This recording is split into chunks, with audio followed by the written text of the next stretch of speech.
Louis Agassi कमरे में आए और सामने एक पानी से भरा जार रख दिया। जार में एक मछली तैर रही थी। स्टूडेंट ने कहा, ये तो सनफिश है। लुई कहते हैं, मुझे पता है, तुम्हारा काम है कि बिना इसे चोट पहुंचाए स्पेसिमेन के बारे में जितना हो सके लिखो। जब काम पूरा हो जाए तो मुझसे मिलना, मैं तुमसे सवाल करूंगा। आज सुबह यह पोस्ट ग्रेजुएट स्टूडेंट सोच रहा था कि दुनिया के सबसे जाने माने बायोलॉजिस्ट और जियोलॉजिस्ट की देखरेख में रिसर्च करने का मौका मिला है और अभी इन्होंने मुझे मछली देखने बिठा दिया। ये सारे प्रोफेसर्स शायद सन की होते हैं। खैर, स्टूडेंट को तो काम खत्म करना ही था। स्टूडेंट ने फिर 1 घंटा रखा। जब उसे लगा कि काम पूरा हो गया है तो प्रोफेसर को ढूंढने निकला तो पता चला कि प्रोफेसर साहब कहीं गायब हो गए हैं। अगले दिन भी इंतजार करने पर प्रोफेसर नहीं मिले। जब 2 दिन निकल गए तो स्टूडेंट को प्रोफेसर का गेम समझ आया। स्टूडेंट ने फिर शांत मन से मछली को ऑब्जर्व करना शुरू कर दिया और करीबन 6 दिन 100 घंटे ऑब्जर्व करने के बाद छोटे छोटे डिटेल्स जो अब से पहले दिख नहीं रहे थे उजागर होने लगे। जैसे मछली के छुपे हुए दांत दिखना, एक एक दांत का आकार अलग होना, शरीर के ऊपर नीचे और आगे पीछे के हिस्से में सिमेट्री होना। जब लुई वापस आए तो स्टूडेंट ने प्रोफेसर को अपनी प्रोग्रेस दिखाई। ये काफी नहीं है कहकर प्रोफेसर फिर गायब हो गए।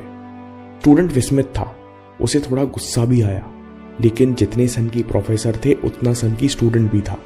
उसे तो इन्हीं प्रोफेसर के साथ रिसर्च सीखनी थी। वो पूरे जोश और खरोश से वापस ऑब्जर्वेशन में लग गया। पुराने सारे नोट्स फेंक कर नए सिरे से काम शुरू किया। अगले 7 दिन 70-80 घंटे लगा रहा।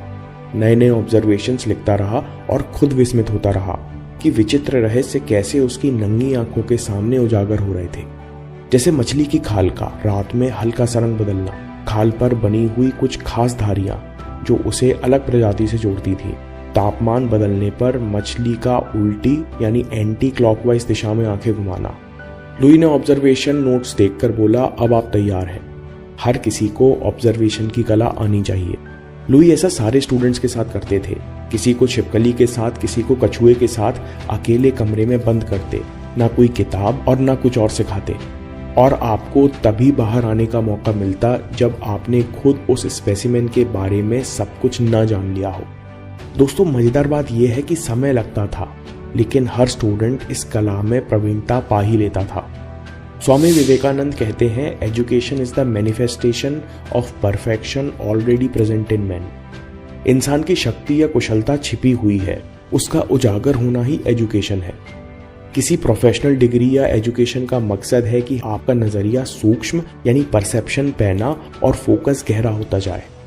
जैसे एक अच्छा सिविल इंजीनियर दूर से देखकर बता सके कि इस मंजिल की हाइट क्या है, बिल्डिंग की नींव कहीं टेढ़ी तो नहीं बनी है।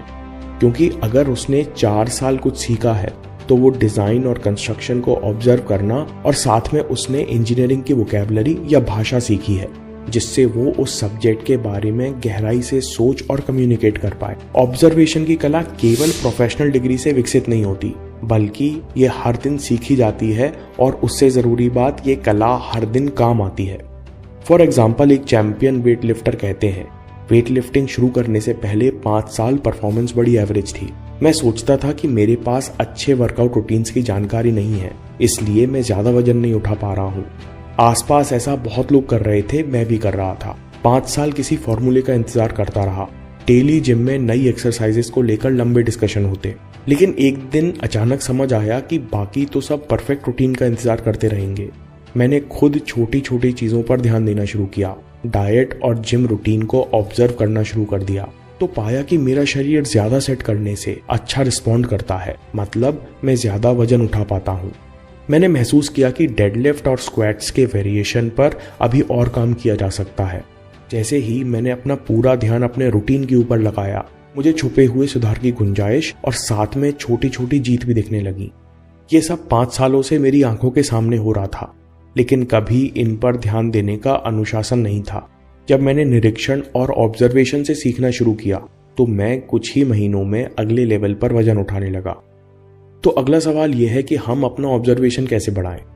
पहली बात याद रखें कि हम किसी भी वस्तु या व्यक्ति विशेष में अच्छा बुरा नहीं देख रहे हैं।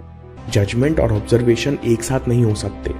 हम केवल निरीक्षण कर रहे हैं जिससे हमारा नजरिया सूक्ष्म हो सके और हम छोटी छोटी बारीकियां ऑब्जर्व कर सकें। एक आर्ट्स प्रोफेसर स्टूडेंट्स को साउंड वॉकिंग पर ले जाते हैं, जहां पर स्टूडेंट्स एक नई जगह पर आंख बंद करके सारी आवाजें सुनते हैं और आर्टिस्ट की नज़रों से उस बारे में लिखते हैं। उन आवाज़ों से उस ध्यान पर लोगों पर क्या असर हो रहा है। इससे न केवल उन्हें नया दृष्टिकोण मिलेगा, बल्कि ये स्टूडेंट्स हर जगह को नई तरीके से अनुभव कर सकेंगे।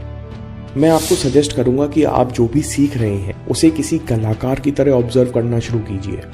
अगर आप अच्छे राइटर बनना चाहते हैं तो अच्छे राइटर के आर्टिकल्स बार बार पढ़िए जब तक आप उनके दिमाग में ना घुस जाए। उसी तरह मैं कम्युनिकेशन स्किल्स में महारत हासिल करना चाहता हूँ, इसलिए मैं कुछ खास स्पीचेस और इंटरव्यूज बार बार देखना पसंद करता हूँ कि कैसे कठिन बात का सरलता से जवाब दिया जा सकता है। जो इस अभ्यास और ऑब्जर्वेशन से सीखने को मिलता है वो कोई और नहीं सिखा सकता।